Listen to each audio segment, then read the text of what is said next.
On est rarement préparé ou outillé à faire face à la maladie ou à la perte d'autonomie de l'un de nos proches. C'est une épreuve difficile qui peut facilement mener à l'épuisement de la personne qui aide, que nous appelons aussi proche aidant. C'est pourquoi il faut savoir s'outiller et s'entourer.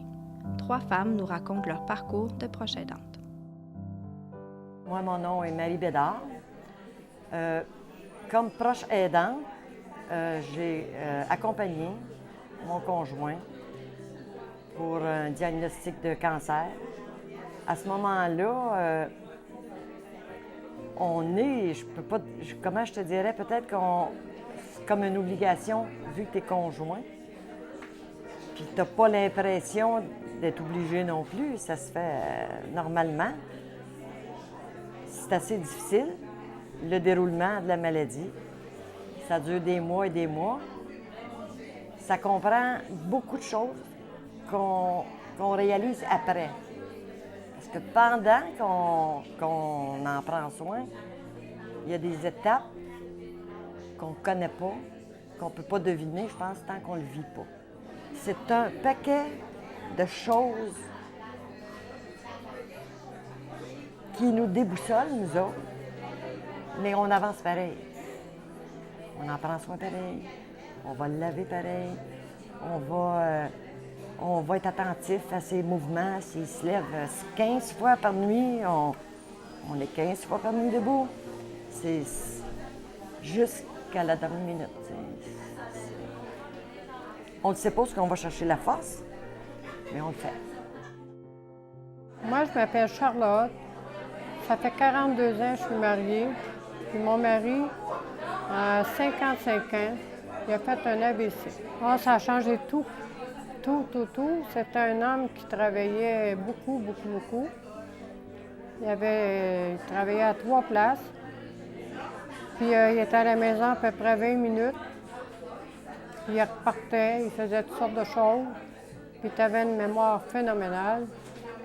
Puis aujourd'hui, il faut que je lui dise, ça te tenterait-tu de faire ça? Des fois, il me dit oui. Ou il me dit, tantôt.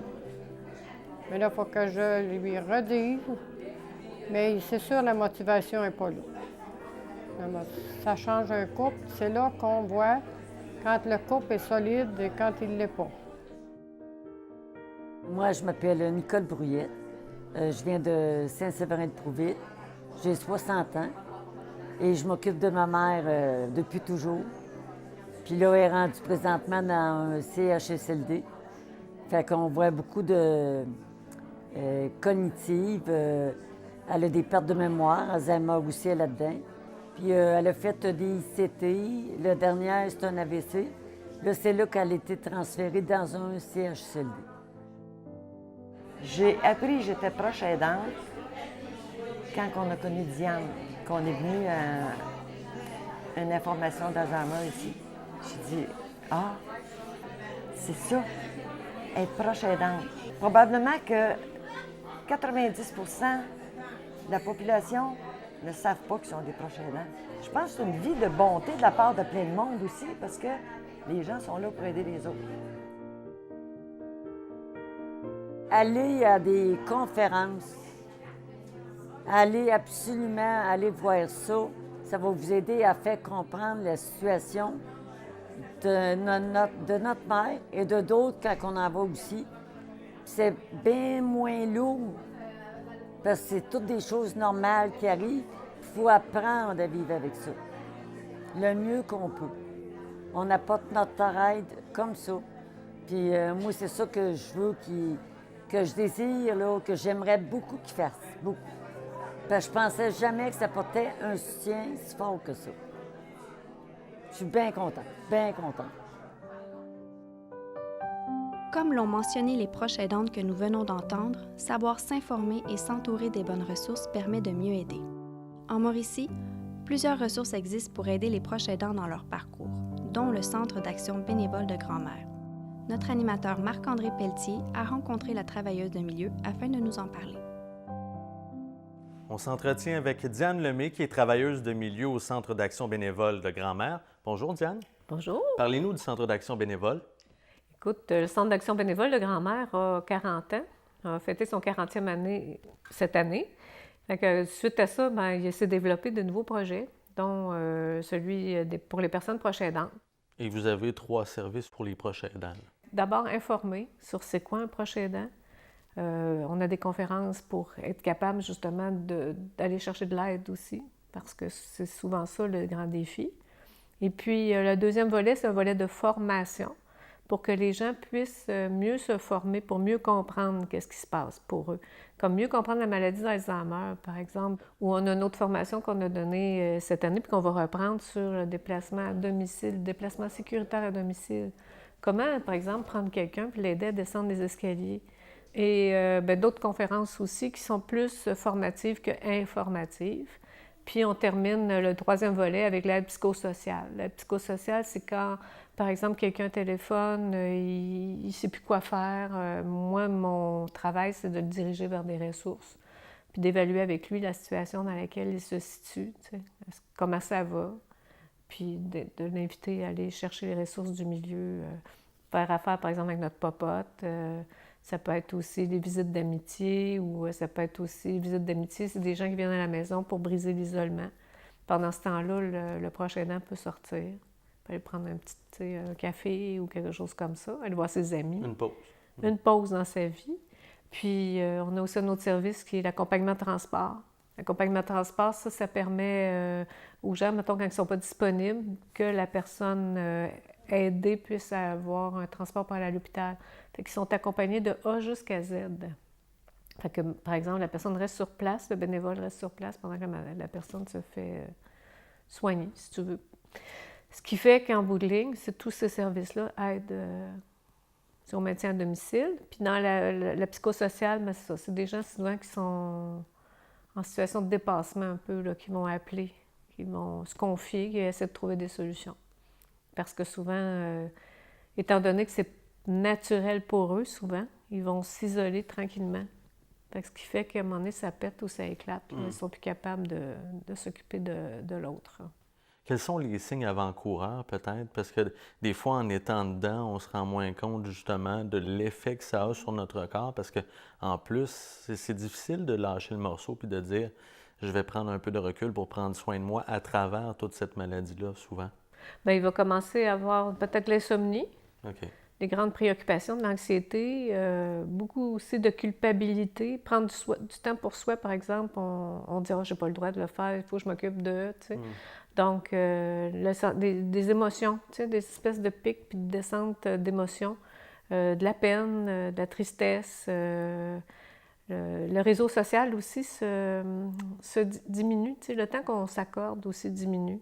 Fait qu'on a des outils pour permettre justement, avec les gens, de regarder le niveau de dangerosité dans lequel ils sont, là, Fait que c'est ça, quand on dort plus, quand on pleure à pas grand-chose, quand on est inquiet, quand on a perte d'appétit aussi, peut maigrir, ou on peut au contraire manger beaucoup. Fait que c'est tous des signes qu'il faut être capable d'aller chercher de l'aide. Si vous pouviez adresser un message aux proches aidants, vous diriez quoi? Bien, d'abord, de venir s'informer. Je pense que... Parce que souvent, l'impuissance, ça, c'est quand on ne connaît pas, quand on connaît mal. Je pense que quand on connaît, ça nous donne du pouvoir un peu sur nos vies.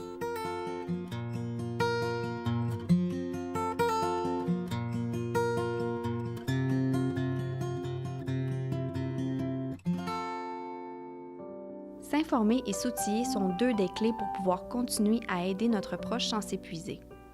La professeure de l'UQTR Marjolaine Landry nous explique pourquoi le proche aidant tarde souvent à le faire et comment il est possible de le faire plus tôt. Les proches aidants d'aînés, notamment les personnes aînées atteintes de troubles neurocognitifs comme la maladie d'Alzheimer par exemple, représentent une ressource plus que précieuse pour le soutien à domicile de ces personnes-là qui, pour la grande majorité, souhaitent demeurer à la maison aussi le plus longtemps possible. Et c'est aussi le souhait de la plupart des proches aidants. Alors évidemment, ce rôle-là s'accompagne de multiples tâches complexes qui s'alourdissent avec le temps, avec les années, ce qui peut conduire à de l'épuisement lorsque les proches n'ont pas ou peu de soutien. Les études, malheureusement, nous démontrent que les proches aidants attendent très tardivement avant soit d'accepter ou de recourir à des services d'aide. Pourquoi? Alors, sans doute parce que les écrits, encore là, nous indiquent que plusieurs aidants peuvent ressentir de la culpabilité à l'idée, par exemple, de laisser leurs proches à une autre personne, que ce soit à la maison ou que ce soit à l'extérieur. Ce qui peut ajouter à la culpabilité aussi, c'est que la personne malade elle-même ne veuille pas une autre personne pour prendre soin d'elle.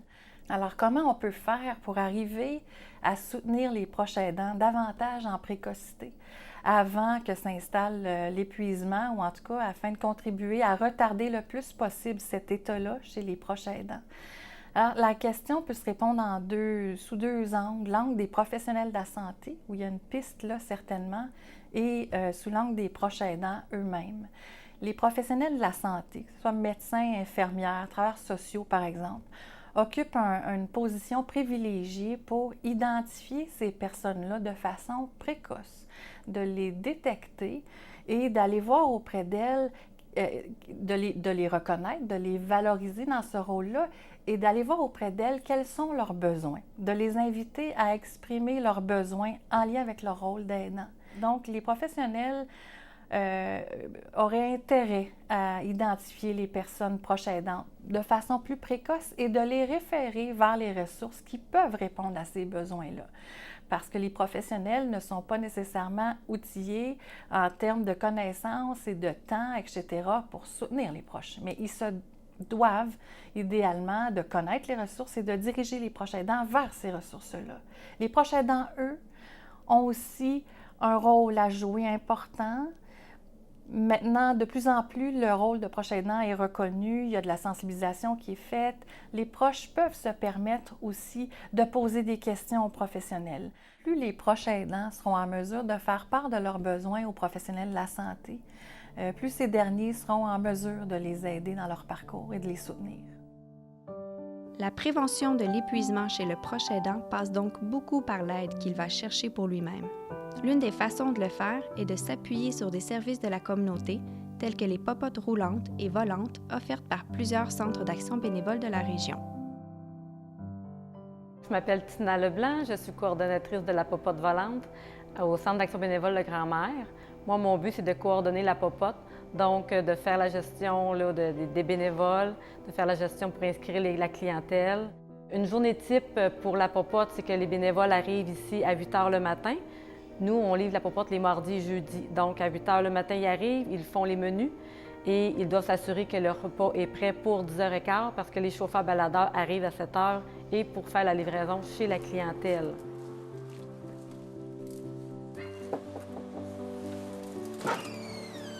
Merci, madame. Bonne semaine. Donc, les clients sont desservis. Ça prend environ 1 heure faire la livraison. Donc, de 10 h 15 jusqu'à 11 h 15 à peu près, les clients reçoivent leur repas chaud à la maison. Donc, c'est une clientèle naturellement en perte d'autonomie ou bien en convalescence qui ont peu ou pas d'entourage autour d'eux pour les aider. Les coûts pour la popote, c'est 5 $ le repas. Ça comprend le repas et le dessert. Et quand la clientèle prend les repas congelés, les repas congelés sont livrés une fois par mois, ça c'est 4,50 $ parce qu'il y a seulement le repas et non le dessert.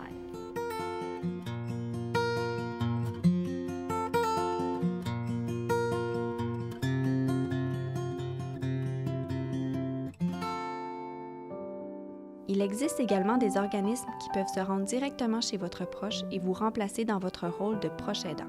Mais il peut être difficile de faire le pas vers ce genre de service. Une préposée au soutien à domicile de Soutien à domicile d'Échenots nous explique son rôle afin de le démystifier. Je suis Renée Baudet. Je travaille au soutien à domicile d'Échenots depuis, ça va faire 6 ans au mois de juillet. C'est un travail que j'aime beaucoup, surtout quand je m'occupe des gens. C'est ce que j'aime le mieux faire. C'est ce qui me valorise le mieux aussi pour moi. Aider les gens, je pense que ça fait... en tout cas, pour moi, je considère que c'est un don de soi. C'est peut-être pas tout le monde qui sont capables de s'occuper des gens, mais moi, j'en suis capable, donc j'en suis très fière. Les tâches à accomplir au soutien à domicile sont quand même variées parce que ça dépend du contexte. C'est sûr que si je m'en vais dans une maison où je fais du répit, Ça va être un petit peu différent d'une maison où ce que je fais du ménage. C'est un petit peu différent. Par contre, je vous dirais que l'approche est sensiblement la même parce qu'on améliore leur vie pareil. Ils ont besoin de nous, donc on est là pour eux. Ça, c'est quand même essentiel, là, que ce soit dans les deux parties. Ce qui est pour le répit, on va avoir souvent des aides totales à amener, c'est-à-dire des personnes invalides ou des choses comme ça, ou un aide partielle ou une surveillance. C'est des tâches qui varient, mais à travers tout ça, on peut avoir un lavage à faire, on peut avoir des repas à faire aussi. J'ai une dame que j'ai connue. C'est une femme quand même qui avait un certain âge. Quand j'étais arrivée dans cette maison, il y avait ses nièces qui s'occupaient d'elle parce qu'elle, elle n'avait pas d'enfants, elle était seule. C'est une personne assez solitaire. Et quand je suis arrivée, je n'étais pas nécessairement la bienvenue parce qu'elle, elle était prête, je crois, pour s'en aller. Elle était rendue là dans sa vie et tout ça. Par contre, avec les petits soins que je lui ai apportés, avec ses petits repas avec plein de couleurs, avec prendre soin d'elle, être tout le temps là pour elle, puis la cajoler, puis lui dire ses prières et tout ça. Je pense qu'elle a appris à l'apprécier qu'on soit là pour elle. Au départ, j'étais là pendant 2 ans avec elle. Après ça, il y a une autre équipe qui est rentrée parce qu'elle, elle était blessée. Donc, il y a eu une assistance 24 heures sur 24 avec elle. Ce qui est arrivé, c'est, elle s'est ramassée à l'hôpital pendant quelques mois. Elle voulait encore nous avoir, nous, le soutien à domicile à l'hôpital. Les préposés, c'est sûr que ça donnait un petit... ils se demandaient qu'est-ce qu'on faisait là, mais bon, ils ont comme compris qu'on s'occupait d'elle puis qu'on était là en femme de compagnie aussi. Ce qui était quand même très, très important pour elle.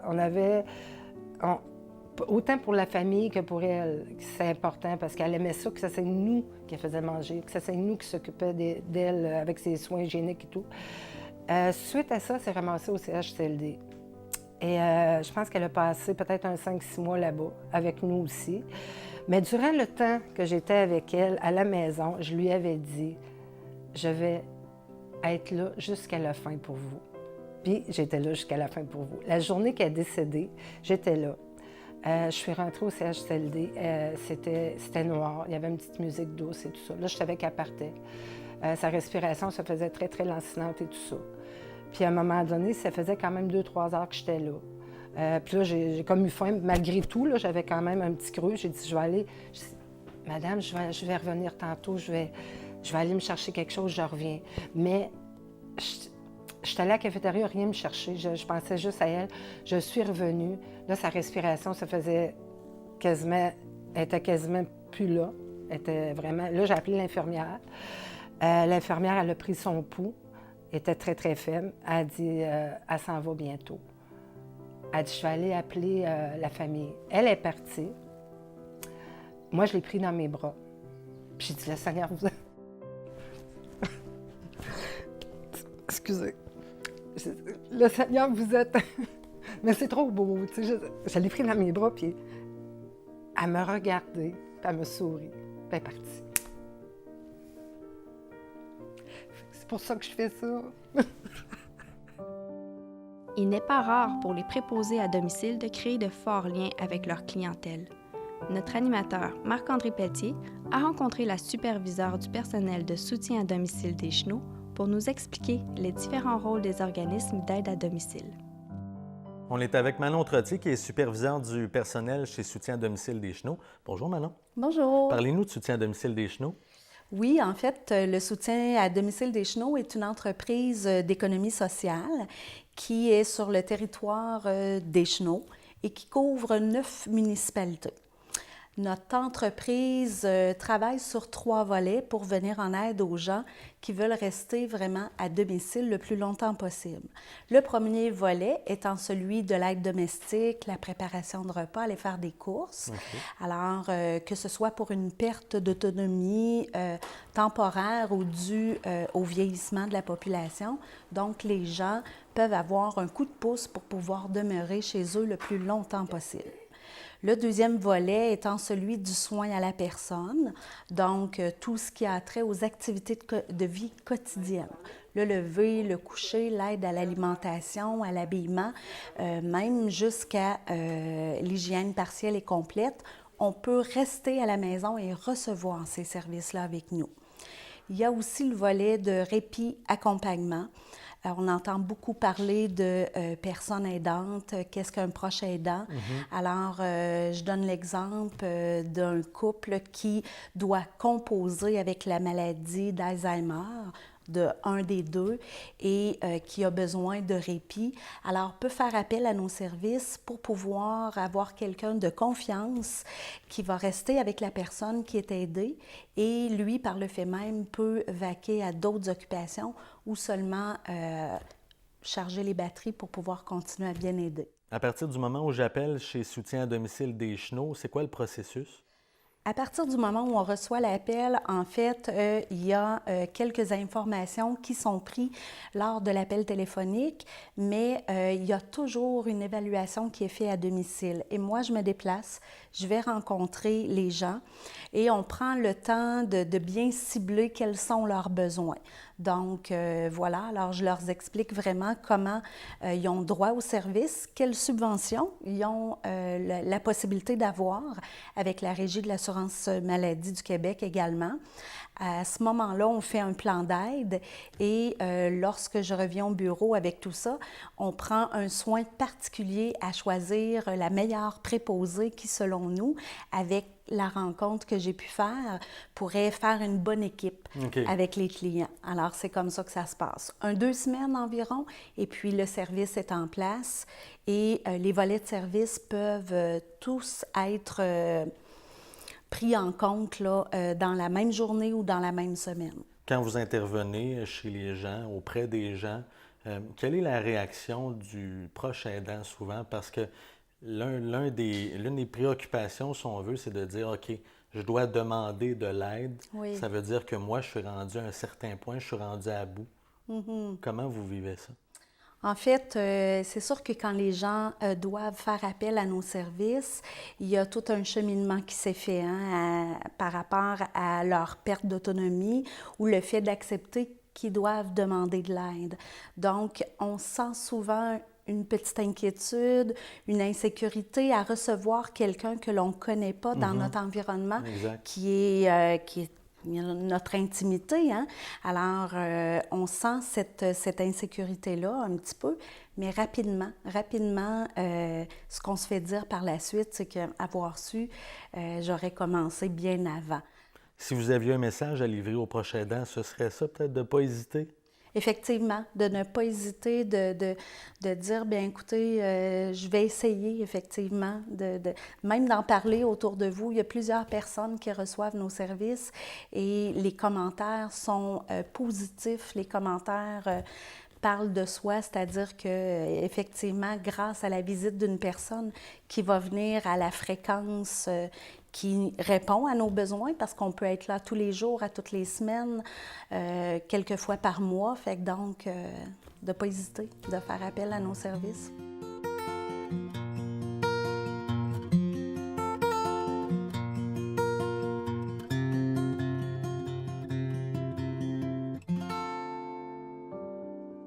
Les entreprises d'économie sociale sont l'une des alternatives offertes pour prendre soin de notre proche en perte d'autonomie. Mais le CIUS offre également des services. Une intervenante nous explique l'étendue des services possibles. Par rapport aux soins qui existent, pour les soins à domicile, il en existe une panoplie. Évidemment, ce qui est important de comprendre, c'est qu'on n'offre pas tous les services dans une même situation. On va vraiment répondre aux besoins de la personne. Alors, suite à une évaluation, on remarque, est-ce que c'est un problème de mobilité?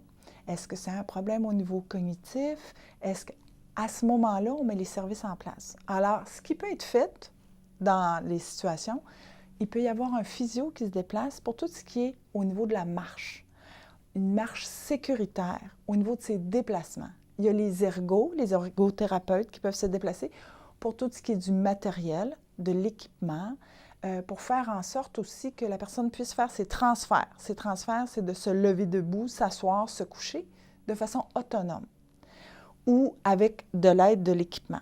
Alors, dans ces situations-là, il y a les inhalothérapeutes, tout ce qui est au niveau pulmonaire. Hein? Alors, les personnes qui ont besoin d'oxygène. Pour tout ce qui est des soins d'hygiène aussi, c'est important de le mentionner, on a les auxiliaires qui se déplacent. Il y a aussi les nutritionnistes, tout ce qui est au niveau, si la personne est dénutrie, si la personne a des besoins particuliers en lien avec un diagnostic, une maladie. Il y a les services aussi des travailleurs et des travailleuses sociales, en lien avec l'évaluation, en lien avec l'homologation du mandat, ouverture de régime de protection. Vérifier aussi s'il y a de la maltraitance. C'est quelque chose qui... alors, les travailleurs sociaux et les travailleuses sociales se déplacent aussi pour ça. On va travailler beaucoup aussi au niveau des proches aidants. Des proches aidants par rapport aux services dont ils peuvent bénéficier pour leur permettre de continuer à prendre soin de leurs proches, pour que les individus, les personnes puissent demeurer le plus longtemps, bien sûr, à la maison.